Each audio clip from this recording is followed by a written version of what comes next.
always tell my clients that if I could do one exercise for the rest of my life, it would be push-ups, because it's so versatile. It feels like a full body workout every time I do push-ups. It's something you don't need equipment for. But the thing is that many of us can't do full range of motion, really good looking push-ups on the ground. So I want to teach you how we progress, or help our clients progress to the point where they can do push-ups no problem on the ground and be confident that they have great form. And the thing that we use is the rack. If you don't have a rack at home, you can use different heights, chairs, beds, dressers, whatever you need to.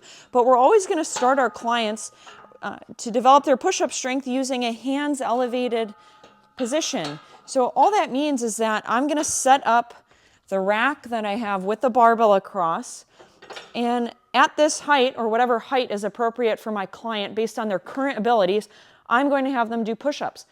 Generally, we tend to prescribe push-ups in 10 reps.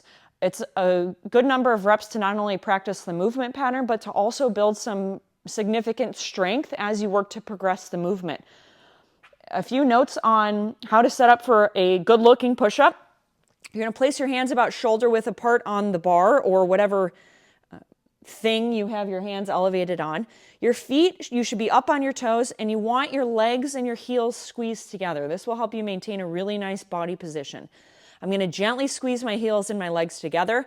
I'm also going to put some tension in my belly, which will help me maintain a good position. As I go down, I'm going to let my elbows go back like an arrow, and I'm going to pull myself to the bar and then push through the bar to come up. You'll notice my body is moving in one piece from my head to my feet. There's no breaking. What I don't want to see is that as you go down, only your chest comes and your hips stay up, or when you come down, your hips begin to sag. If either of those things happen, coach yourself to try and maintain a straight, connected position. But if you just can't do that, it's probably because the height that you're using for your push-ups is too low for you right now. So at that point, I would coach you to elevate your hands up to find a place where you can do 10 really good looking push-ups. Your body is moving in one piece. Over time, usually several months, you're going to slowly progress your way down so that your hands are lower and lower, closer to the ground. And at some point, you're going to get to a place where, for us, we're using a rack, but again, maybe at this point you have a small stool that you're using at home, or a bench, but you're going to find a place where you get to the lowest possible position available to you to do hands elevated push-ups.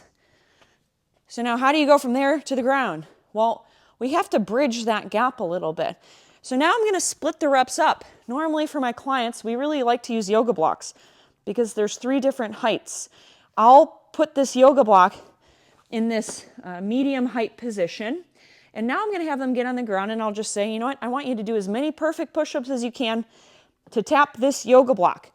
So they're going to place their hands shoulder width, legs are together, heels are together, tension in their body, pull down to the block, tap and come up. And they're going to demonstrate or do as many good push-ups as they can here.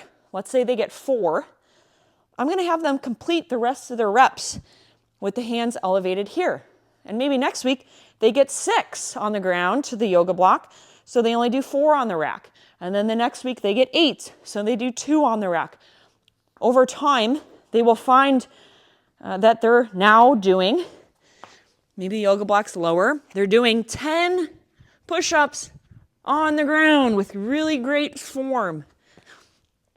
So if you're working toward getting your first push-up, I would recommend you do it with your hands elevated, inching your way down closer to the ground, and give yourself some grace. This stuff takes time. It does not happen overnight. And you're going to get a lot more out of the exercise by doing it correctly with full range of motion versus rushing it just for the sake of going through the motions.